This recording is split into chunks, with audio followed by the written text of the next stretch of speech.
Hey everyone, and welcome to another edition of Burton Ballers. And in today's video, I'm going to be talking about our midfield conundrum. And as we're running out of midfield options, is Andrey Santos the man who's going to answer our problems? Welcome to the Burton Ballers. Ain't got no time for no stallers, yeah. We are the risers, we're not the fallers. Our channel is growing wider and taller. Yeah, we're here to give you the news about your dear beloved Blues, yeah. So if you like this YouTube channel, like, subscribe and turn on that bell. Yeah.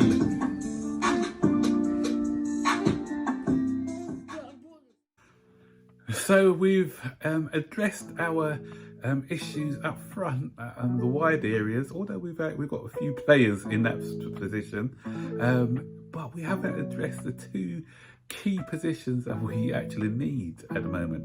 Kind of done things a bit back to front, really.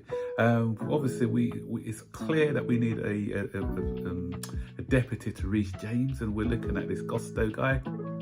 And you know, our midfield is in a bad need of an upgrade, and we have been looking, but everyone was pricing us out of the market. So obviously Enzo Fernandez was the one that we wanted, but the Benfica are not budging on the evaluation for him, release clause or nothing. And there's talk about them giving him a £2 million bonus for staying at the club. So that one looks dead in the water. And also Moise Caicedo, because we know with him, you know, Brighton don't want to lose him in the window. It's always hard to get players in January as it is.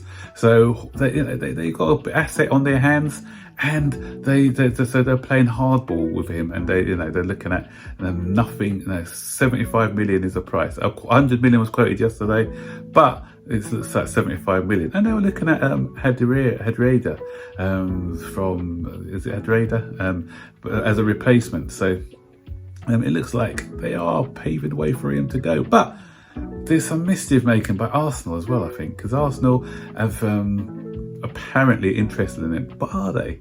Are they just trying to get revenge on Chelsea for stealing Mudryk of them? Are they trying to create a phony bidding war, saying that they'll pay up to 75 million, trying to force Chelsea's hands, knowing that if Chelsea were the only team in for him, Brighton may, maybe a bit of wriggle room, and we may get him for 65, 70. I don't know. So there may be some games in that. Well, we'll see. Or are they really interested? We'll see. But so that one doesn't look likely. And also there was talk about Unana from Everton, but he's said he wants to stay at Everton for the season. He's not interested in the move. So that door has been slammed shut as well. So there's a lot of doors which are closing for Chelsea. So it's giving us no sort of. But apparently, according to Fabrizio Romano, we are looking at other options. But the thing is, unless they are off a high standard, well, I prefer not, to be honest. I don't want to be stuck in the same situations we were like with our Bakayokas and Drinkwaters and people like that, who we've got just because we couldn't get any of our primary targets, and then we find it hard shifting these players in the future. Ross Barkley being another one. So, I'll prefer to ride it out. And have we got solutions within our own team and our own squad at the moment? Because there's good news, which I just heard coming through, that N'Golo Kante is going to be ready to return at the end of February. So he'll be like a new signing, and he can answer a lot of those midfield issues that we are having at the moment.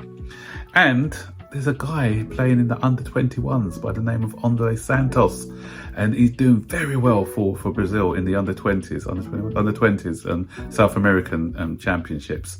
Already scored 3 goals in that tournament. This guy can play in a variety of midfield positions. I've seen, box to box. He can play as a holding midfielder. Great at recovery tackles, great at dictating the play, and good skill. Being Brazilian, good, nice and neat and tidy on the ball as well. So rather than loaning him out, and maybe he can come in and fulfill a role for us. Because if you look at Caicedo, when he first went to Brighton, I think he'd only played 27 games for his club that they bought him from, whereas Santos has played 38 times for his team, his old Brazilian team. And Caicedo, if you remember, they loaned him out for the first part of the was it the Belgian side they loaned him out to for the first part of his transfer. Then they only brought him back because they were had an injury crisis. And so maybe he was brought into the Brighton side a bit earlier than they what expected or anticipated.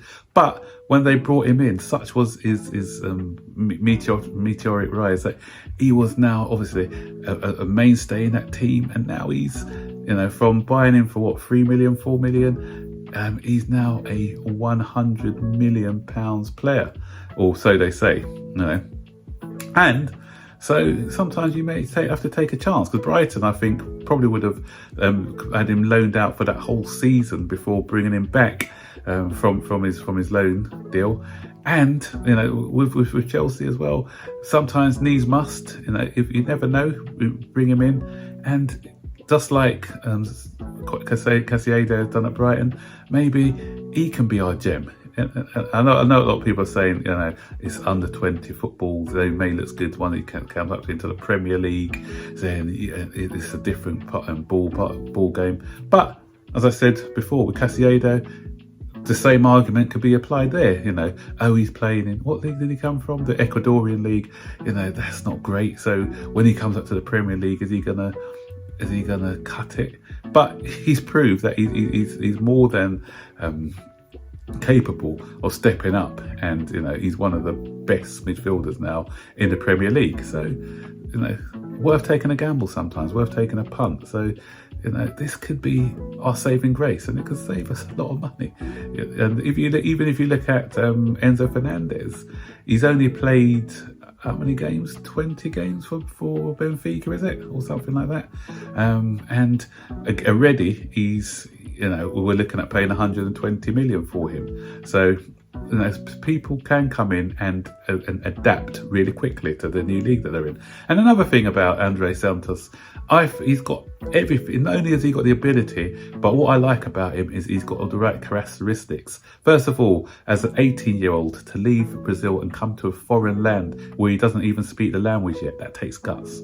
So the fact that he's come over here so young and willing to apply his trade over here, willing to test his skills in a new country, then that takes a lot of courage, and that takes a lot of character.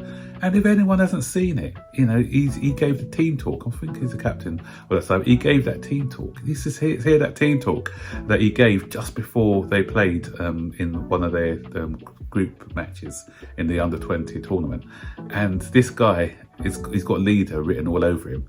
And I love that character. So he's coming here, he's had some good things to say about the likes of Thiago Silva. He said he wants to come in and help them. Now, the way he was talking was like he was ready to start straight away and not go on loan. So, that's and maybe so stick with him, stick with Kante, and then in the summer we go again for our targets. Because what I don't want, as I said, is somebody who's probably not that much better than Santos, even at his age, and coming in, taking up a spot in the team.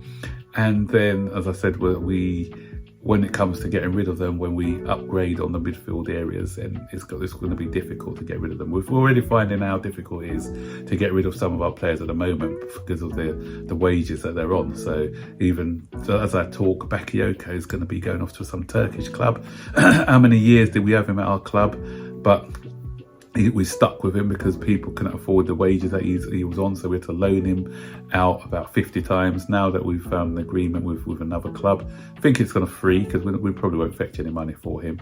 So it took us 5 years to get rid of this guy, and we've eventually done it. And I don't want another situation like that. So what are your thoughts, guys? Do you think Andrey Santos can come in straight away, or do you think he needs a bit of time?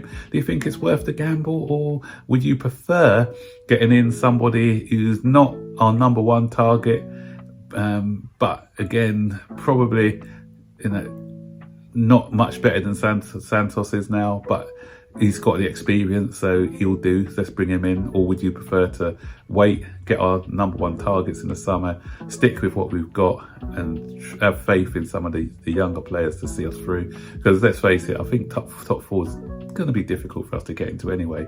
So we might as well just carry on the rebuild and just save that money for the summer transfer window. So let me know what your thoughts are. Stick your comments in the section below. And don't forget, as always, to like, subscribe, turn on post notifications so you'll be notified every time I make a new video. Take care. Bye-bye.